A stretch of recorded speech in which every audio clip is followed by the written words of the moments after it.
India's armed forces are rapidly integrating advanced drones to enhance surveillance, intelligence gathering, and combat capabilities.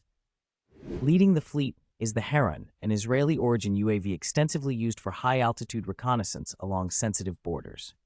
Its long endurance and real-time data transmission make it indispensable for monitoring adversary movements and ensuring timely responses. The indigenous Rustam series, developed by DRDO, is a significant step towards self-reliance. Rustam 2, a medium-altitude, long-endurance drone, supports persistent surveillance and can be armed for precision strike missions. The Harop, a loitering munition or kamikaze drone, is designed for precision attacks, autonomously seeking and destroying enemy radars or critical installations.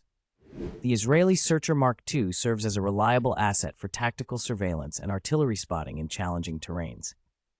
Lastly, the Indian-made Netra quadcopter specializes in close-range reconnaissance, urban operations, and disaster management.